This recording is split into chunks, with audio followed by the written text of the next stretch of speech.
Welcome to the Daily Jerry Anderson podcast, which highlights a show today that devotes all its puny energies to recovering a man's gnashers. It isn't every day that a man loses his dentures on St. Patrick's Day. It's all hands to the pump. And I popped there. Listen, people are concerned about a gentleman who was on this programme yesterday who lost his teeth. And indeed are concerned that they may be lying around the street for the dogs to bite. Dogs to what? Bite. Dogs to bait. The dogs to bait. For the dogs to bait. I meant to say the dogs in the street, and I also meant to say the dogs to bite, so it came out the dogs to bait. It's Irish. No, I was worried in case some stray dog, maybe, perhaps some mongrel, would pick up those teeth and abuse them, or indeed put them to a use that they were not meant to be put to. A man sitting at home, minus his teeth, man who phoned this programme yesterday morning, and had lost an entire set of teeth. Not the whole range, but a plate containing a number of teeth, and we found out, déjà vu, schadenfreude, doppelganger, that indeed the teeth were found outside the very home. Well, they weren't found. They were spotted. Yes. It's not the same thing as found. Not really. If you find something, you pick it up and you... If Shackleton went to the North Pole and spotted it, would he have found it? Yeah. Before Edmondson. I can't argue against that. All right, then. All right. Let's not be pedantic about this kind of thing.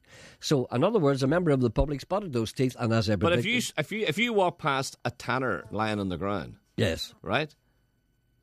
Why don't you use decimal coinage? Did you find that tanner? The fact that you have walked on past it, is it yours? Well, it is if I decide to stoop and pick it up. Yes, only if you pick it up, then you find it. But I've spotted it. Yeah, but you and didn't I've also found it. But you didn't find it. The tanner was lost, but is found. A tanner, let's use 5p piece. Oh, right. Let's try and be a little current here.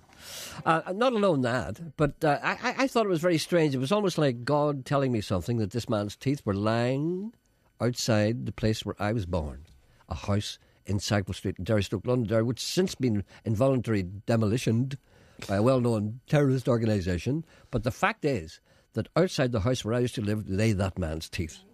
And I took great pleasure in telling him exactly where they were. And I wondered, did he go down and retrieve them teeth? Well, because it's important, and what I predicted was true, that no man or woman will walk past a pair of dentures in the ground and pick them up, because they don't know where they've been. Or maybe it's precisely because they do know exactly where they've been, because there might be bits of chicken in them and everything, and bits of carrot. And God knows what would be in it. So will you ring him and ask him if he was able to trace them? We shall. Did he go down and have a look, and if they were there, what did he make of them? And did he wash them out? Did he rinse them? Or did he boil them before he put them back in the shop? You say rinse? Rinse, yeah. Rinse? I would say rinse. I know, but you're swanky. And also people are looking for stuff as well. Rinse them out. Did your mother never rinse out the teapot? No, rinse. My mum used to say rinse. Maybe it's a Donegal thing. I think it probably is. Yeah. But I know it's not rinse. I know it's probably rinse, but, I'm trying to be, down with the kids. The presenter has long been a friend of the Red Man, often smoking his cheap Chinese cigarettes and drinking his Hong Kong whiskey. But the relationship is more than prurient. The presenter has bonded with the Indian in a way not seen since he was last at Starmount. My Indian's better than yours. Give me your Indian. White man come. White man come. That's the way you're doing. No. Indian. You never met any Indians. An Indian would say, you never white met. man, You never white man come. White man. He would say, white man come. A long knife come. That's ridiculous. Indians didn't talk like that. They said long knife come. Man with crooked sword come. It didn't say that. You think you're in the lyric theatre or something? I'm a very good Indian. That's a better Indian than you. Many, many years from now, white man will own our land. You see, he would say, they hear the passion in me. There's passion in me, not you. Many years from now, white man will own our land. That's no good. That's ham acting. I'll do it. Give me a bit of passion. Okay, I'll give you an Indian, right? White man destroy the earth. Okay, I'll give you a bit of Indian. Indian. See the white man destroying the earth. Okay, I'll give you a bit of Indian now, Go okay? On. White man come from across sea. Maybe first 20, then 100. White man come to Indian. That's you've lost it. White man come white to man. Indian. White no, man. They say white man. White man. That's better. Come to Indian. White man make many promises. Break. Empty promises. Who's being the Indian? But he would say empty promises. Don't say empty promises. They never. Where are we, by the way? Are we in a tent? No, we're outside. Now keep out of this. White man make Who are you talking to? I'm talking to me. Shut up. Stop up. That means shut up. White man make many promises. Many empty promises. White man speak. Break. Will you shut up? Hey, I'm not finished get yet. the fork tongue bit in. White man speak. No, you don't say forked tongue. White man speak with forked tongue. White man make many promises. Break all promises except one. Like he wouldn't say accept. All right then. Broke all promises. Save one. Save? Save one. He promised to take. Save one? Who's been a Shakespearean actor now? If you don't Save shut up, one. if you don't shut up, I'm not going to finish this. Right, go ahead. White man come from across sea on boat with sails. He come to New York. He go to Barry. he come west. He make many promises. He broke all promises except one. He promised to take our land, and he did. See, you believed that, didn't you? Yeah. A man is in distress. Strange sounds are coming out of his radio, even though Nolan isn't on. The team leap to help, anxious to clear his airways. A kind of audio CPR, if you like. You hear that? I hear that. That goes on, even with a fat boy, as you call him. All right, yeah, even with him. Yes. Well, I'll tell you, it reminds me, did you see War of the Worlds on Sunday night? It was on TV there with Tom Cruise. And No. did you see that? It reminded me of that big three-legged things that came and destroyed everything. Yes, yes. That's a very eerie thing. Maybe I perhaps... have turned her off now. I hear that. Turn it on again, please, if you don't mind. I just Right, want to hear right. that again.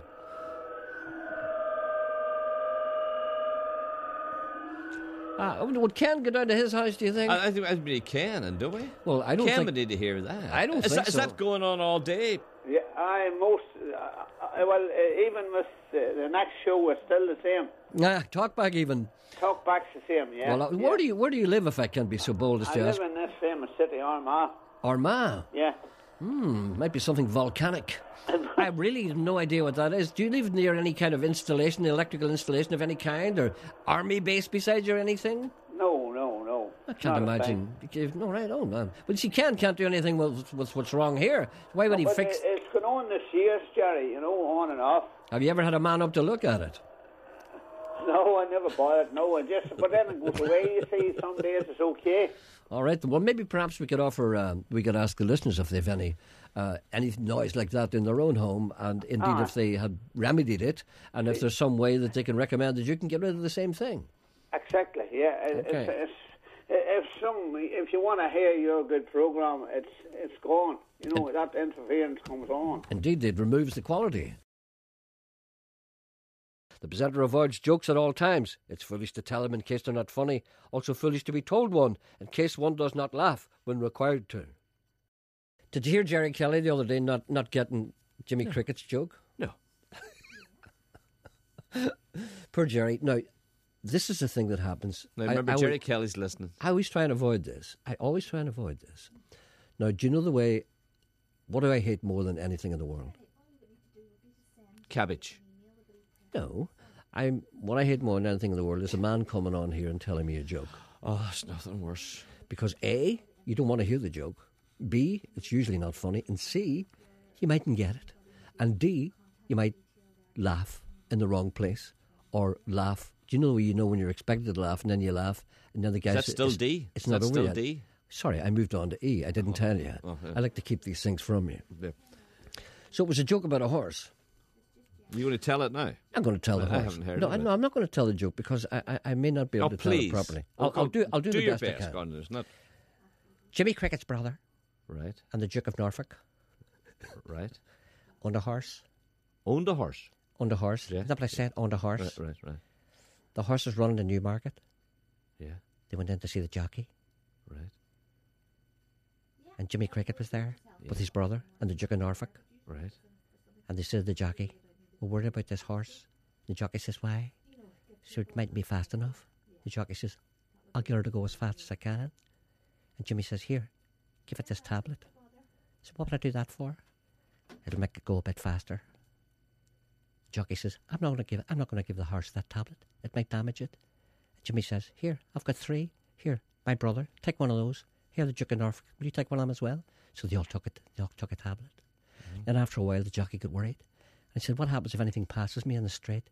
He said, don't worry. If anything passes you, it'll be either my brother or the Duke of Norfolk. That's all right. And Jerry went, Because it's not really funny. I know it's not. But you see, he should have went. No, Jerry did it right. And Jimmy said, it's anyway, Jerry. Was it Jimmy Cricket was telling him this? Yes, but you see, what I'm saying to you now is that might not be the correct joke. But the way he told it was funny. The way I told it, I'm not really a joke teller. But that was the gist of it. Do you know what I'm saying? Yeah, but you can see it coming. You can see the punchline coming. It's no good. I know, but I laughed. But Jerry didn't. No, I didn't laugh either. And I'm going to give Jerry the benefit of the doubt. Maybe he didn't hear the punchline. No, I agree with Jerry. It's not funny. Well, it's not funny the way I told it, but it was funny the way Jimmy Cricket told it. It doesn't matter. You can see the punchline coming.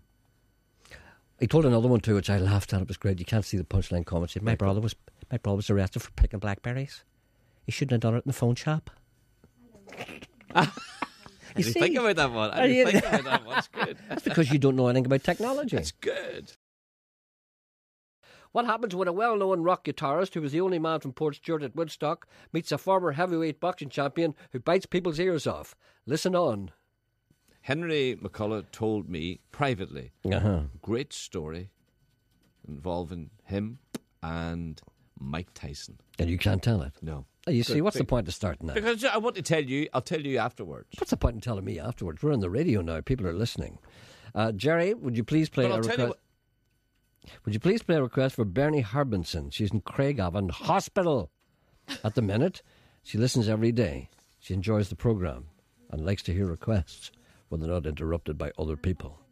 Please, we look after our own. Please play We Look After Our Own by Bruce Springsteen. That's from Bruce Springsteen's new album. Bruce Springsteen's new album is a rail against the establishment. For Marty McColgan, from Top of the Hill, that's here in Derrystoke, Londonderry, and tell him to hurry up and visit us from all his friends in sunny Newcastle. Oh, white man, or send text. Henry McCullough was in America. And he's in this hotel. Yes. I'm not going to complete the story, do you understand? But it's just... Tell it as best you can. No, I'll tell part of it. Okay. And the doors open, the lift. Mm-hmm. And standing there is Mike Tyson. Don't expect that. No, that's what Henry said to us. There's all these things fell down. And he gets into the lift with Mike Tyson and a few of his heavies with him, you see. Minder. Imagine Mike Tyson having a minder. Exactly. What would you need to be like? And Henry said there's that, that little sort of awkward couple of seconds of silence. And Henry says he knew he has to say something. Well, why did he? But Mike Tyson wouldn't have recognised Henry. No, and Henry never thought that for a second. That never entered Henry McCullough's head. I know. But why would he have to say anything? There's nobody more modest than Henry McCullough. Absolutely. No, Henry recognised Mike Tyson.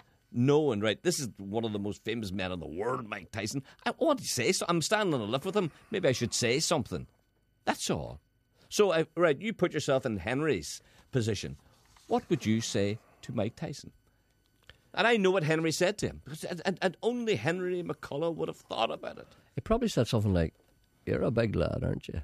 He didn't say that. What did he say? God, I'll give you another 2 guesses. What time is it there? No, he wouldn't ask to, and you wouldn't turn around and say to Mike Tyson, what time is that? That's been cheeky. Mike Tyson was thumpy. Still boxing.